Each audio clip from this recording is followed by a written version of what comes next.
They're doing just that. I'm going to say 2-0 Faze. I'm almost certain that's going to be happening. Xantares and Calyx very good, but I'm sorry. Rain and NiKo are turning up today, Chad. It's happening. Yeah, well, this would be only their second game for the day. Am I right in saying that? They were already through to the playoff bracket from yesterday. They lost their first match, and this will be the second one where it'd be the same for Rain and NiKo. They topped their group. So this is top of the tables going head-to-head right now in the lower bracket elimination matchup.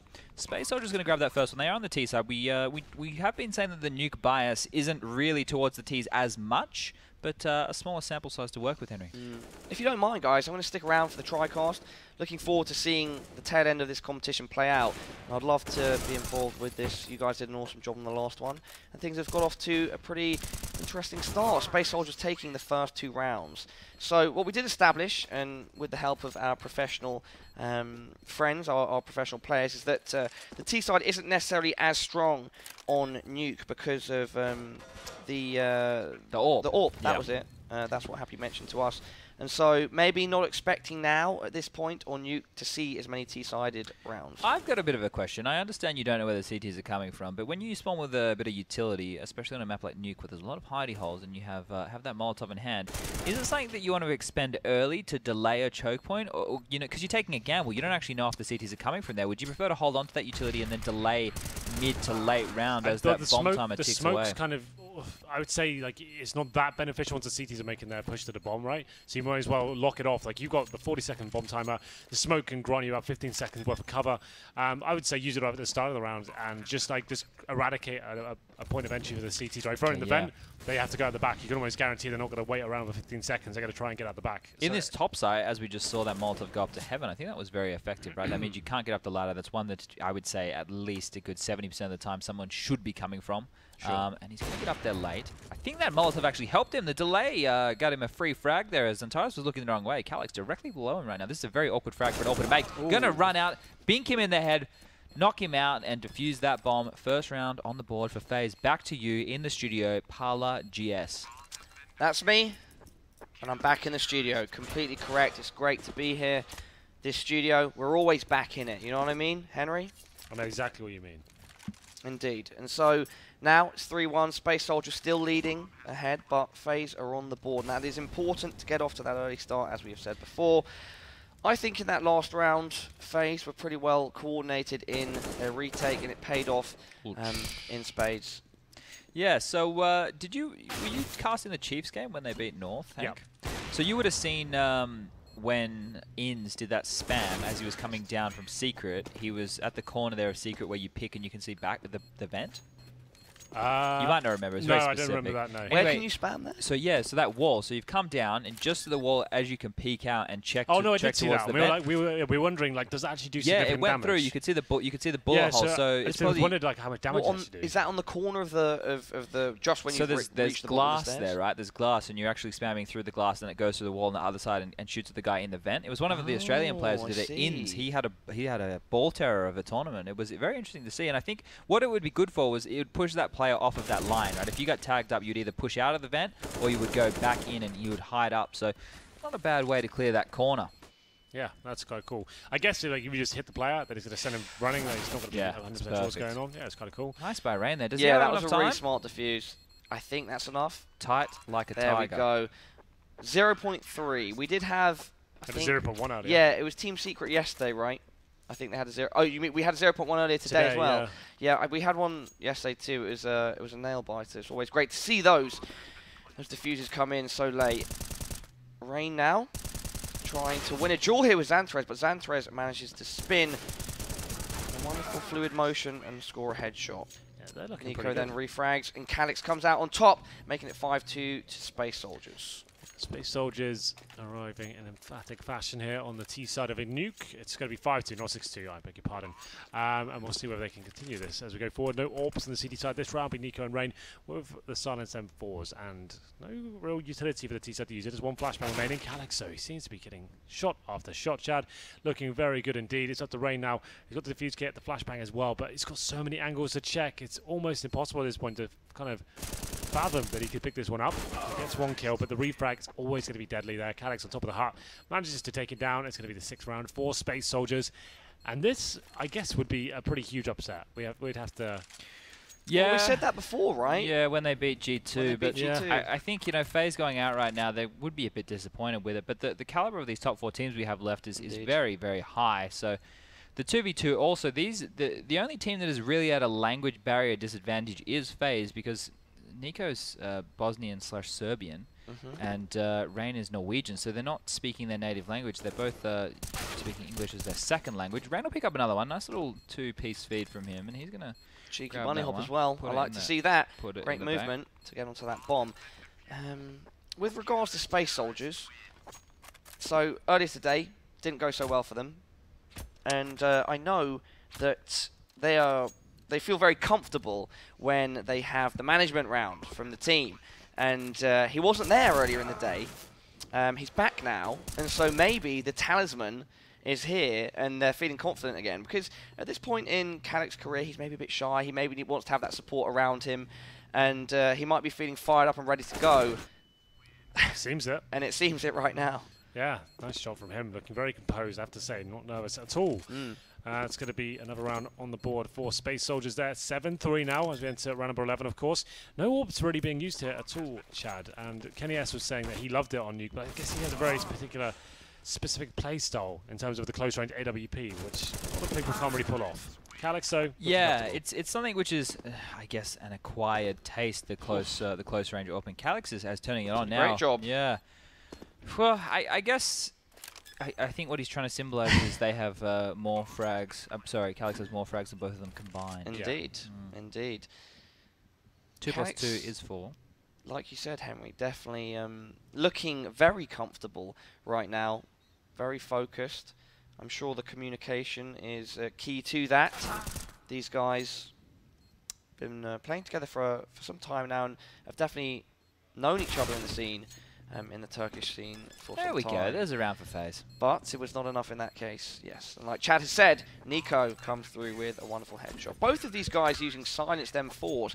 I guess maybe in a situation like this, 2 versus 2, I don't know what they use usually, but probably the better choice considering there's less people to kill, you don't need as many bullets. First shot accuracy is a bit, few bullets accuracy is, if I'm not mistaken, slightly better on the silence. From watching a lot of FaZe recently, I think the majority of the players on that team are using the silenced M4. Okay. There may be one, and I think it might be Carrigan, who is actually still using the M4A4, but it seems to just be swings and roundabouts. It changes from time to time. It's just a preference thing. You know, maybe you have a bad whiff with one of them, so you think you need to change to the other. And Smoker's going to come out on the bomb here. This is going to make one of the T's have to pick as NiKo finds Xantares, and in the door is Calyx. He's found out the door is open. Nade comes in, going to do a lot of damage, taking him down. Bowling Shane. Bowling Shane. So everybody listening, do you have any idea what that reference was in regards to? It begins with C. It's a word that they like a lot in Australia. It's cricket, okay? Nothing else. Best cricket. spin bowler. Shane Warne, was he a spin bowler? Yeah. Okay. Probably one of the best spin bowlers of all time. Yeah, I know. I couldn't... I apologise. I can already tell how offended you are, Chad, that I couldn't pinpoint his exact bowling style. But yes, he is an extremely famous cricket player. NiKo, he's already out of this round. Has to find 2 frags. If these guys just play this fundamentally sound, there's no way they're going to get beat, as he will be sneaking up behind Xantares here. Gets put down to 46 HP there, Paolo. Yeah, no, he picked up on the chance that Rain could be coming around that corner and flanking him, but the aim wasn't there, or the crosshair placement, and he came up short. But luckily for him, his teammate Calyx picked up where he left off. Now it is 9-5. Last round in the half, Henry G. Yeah, and this is one of the more balanced maps as well. It's still a decent half, I would say, for both sides. No one's going to be too worried at this point, but Calyx, he's looking incredibly good here. He has a lot of frags right now. Wow. Boy. 6 would have been nice, but 5 will do. Yeah. SpaceSoldiers would be happy with 10. Would have been happy with 9. Yeah, I think either side will still be confident they can do this. Yeah. Rain and NiKo, very experienced players, won't be giving up just yet. It's a best of 3. What was the second map? I can't quite recall. No, Cobble got banned. Mirage. Yeah, Mirage, that's right. Yeah. That's the SpaceSoldiers home. The SpaceSoldiers home turf, as we have established, or at least we have dubbed it ourselves. 5 rounds, is it enough? Yeah, it's enough. Yeah, with these 2 guys, like Rain and NiKo, like you're saying, like 2 of the most skilled CSGO players available right now. Look, I just want to say something, Henry. Go on. This is starting to feel like an analyst desk with Moses. Let's bring the fun. You said you wanted to go serious. I was joking. Oh, you weren't joking. There's a double bluff? I know you weren't joking, because I could see in your eyes the passion and the fire came back. It was like Chad from 2015 on the stage playing, losing to Easy Skins, but playing nonetheless. All right? Henry G, maybe you want to recount that L1? Nah, we've done it enough. Henry G, what's going on with you right now then? You want to bring the fun? Yeah, bruv, bring the fun. Don't do that. At least in that manner. What fun are we trying to have, Chad? If you're going to suggest fun, you have to help out and contribute. Yeah, Chad, don't just say, oh guys, bring the fun. Why don't you actually contribute to the fun? Welcome to Talk Encounter episode 3 featuring Henry G and Sponge here. We have a little guest in the studio. His name is Paula P. He's joining us right now from out of town. Come on into Bucharest. We've all come from out of town. And he's here in the studio with us today. Paula, welcome. Wait, where are we? We're back in the studio. Henry G spit some fire. What's happening, Paula? We're trying to have fun. We're doing Talk Encounter.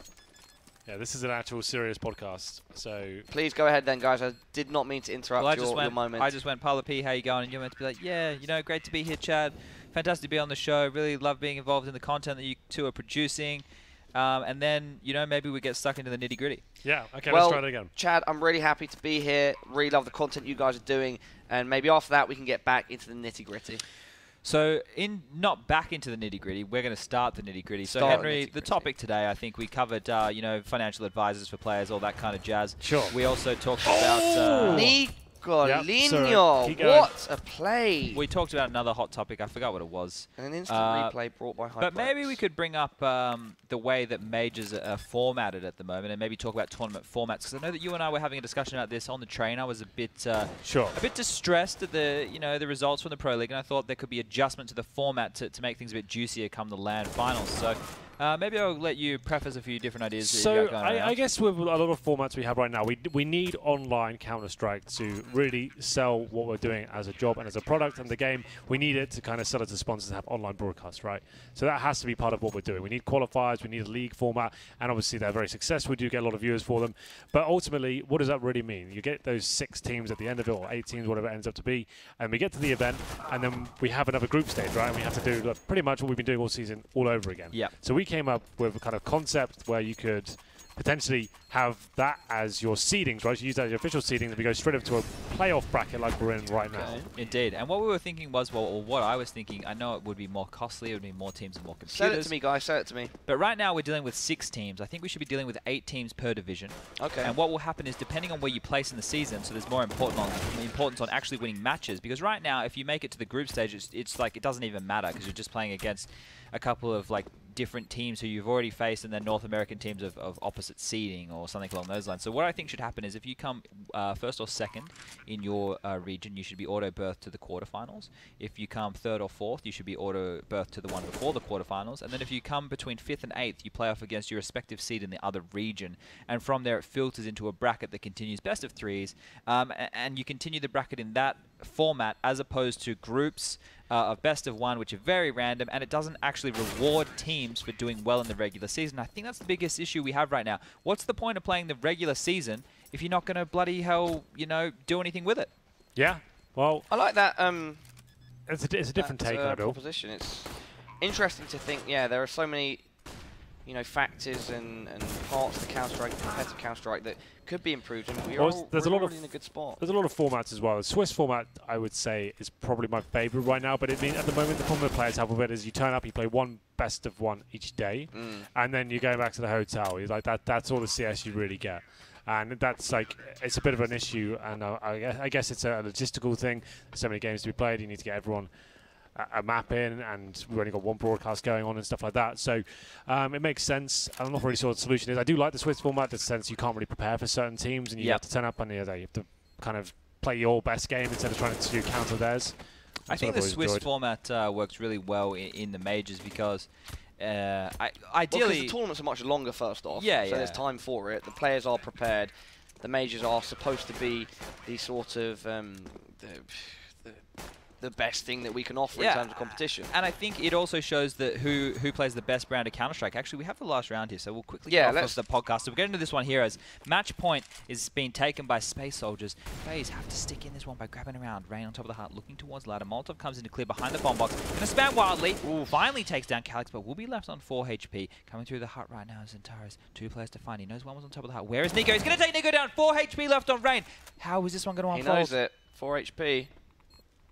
Really good flash, and he manages to close the game out. That was a quickie. And I liked that cast, Chad. It was slightly Henry G inspired with the going.